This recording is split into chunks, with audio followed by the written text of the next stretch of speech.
నమస్తే అండి. నేను doctor Ramesh Babu ముతికి, consultant neurologist అండి, అపోలో హాస్పిటల్ ఆరిలోక, విశాఖపట్నం.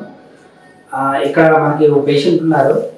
అమ్మ పేరు అచ్చమాంబ, 66 ఇయర్స్, 66 సంవత్సరాల వయసు. అయితే మనకి ఆరిలో హాస్పిటల్కి పేషెంట్ ఎందుకు వచ్చారంటే, ఈవిడ ఫ్రీక్వెంట్గా పడిపోతున్నారని, ఆవిడ డే టు డే యాక్టివిటీస్లో బాగా స్లో అయిపోతున్నారని, అంటే ఈవెన్ ఆవిడ బ్రష్ చేసుకోవడం కానీ, స్నానం చేయడం కానీ, లేదంటే భోజనం చేయడం కానీ, లేకపోతే బట్టలు వేసుకోవడం కానీ, ఇలా రకరకాల డే టు డే యాక్టివిటీస్ అన్నింటిలో కూడా బాగా స్లో అయిపోవడం. ఈవెన్ ఆవిడ ఇంట్లో ఇటు నుంచి ఒక రూమ్ నుంచి ఇంకో రూమ్కి ఈవెన్ ద్వారాలు అన్ని దాటడం కూడా బాగా ఇబ్బంది పడడం, అలాగే చాలా మల్టిపుల్ టైమ్స్ పడిపోవడం కూడా జరిగింది ఇంట్లో. సో ఈ సింప్టమ్స్తో మన దగ్గరకు వచ్చారు పేషెంట్.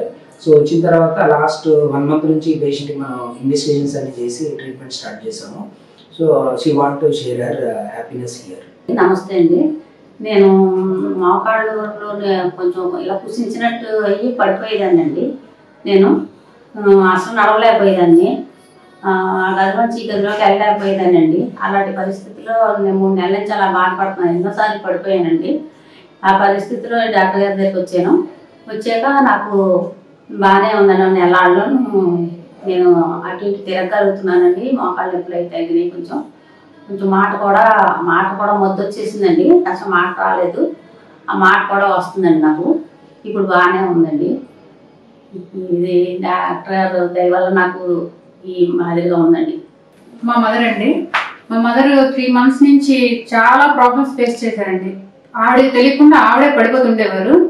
అలాంటి ఆవిడని మేము ఇక్కడ అపోలో హాస్పిటల్కి తీసుకొచ్చాము. డాక్టర్ గారు ఆవిడ నుంచి అంత పరీక్ష చేయించి అన్నీ చేసి మెడిసిన్ రాశారండి. ఆ మెడిసిన్ వాడిన తర్వాత మా మదర్లో చాలా మార్పులు వచ్చాయండి. మంచి యాక్టివ్గా కూడా ఉన్నారు. అప్పటికి ఇప్పటికీ చూస్తే 90% ఆవిడ బాగా రికవర్ అయ్యారండి.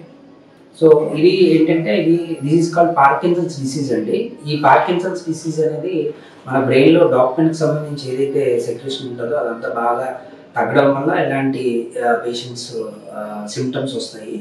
ఈ పార్కిన్సన్స్ డిసీజ్ సంబంధించి ఇలాంటి సిమ్టమ్స్ అంటే ఎవరైతే బాగా స్లోగా ఉన్నారు, ఇంతకుముందు బాగా యాక్టివ్గా ఉండేవాళ్ళు స్లో అయిపోయారు, అలాగే కొంతమంది మెమరీకి సంబంధించిన డిస్టర్బెన్సెస్, అలాగే కొంతమందికి నైట్ టైమ్ పడుకునేటప్పుడు కొన్ని రకాల బిహేవియరల్ అబ్నార్మాలిటీస్, అలాగే వాళ్ళు డే టు డే యాక్టివిటీస్లో ప్రతి దాంట్లో స్లో అవ్వడం, అలాగే రికరెంట్ ఫాల్స్ అంటే పడిపోవడం, ఇలాంటి సిమ్టమ్స్ ఎవరికైతే ఉన్నాయో వాళ్ళు ఇమీడియట్గా న్యూరాలజిస్ట్ని కన్సల్ట్ చేసుకోవాలి.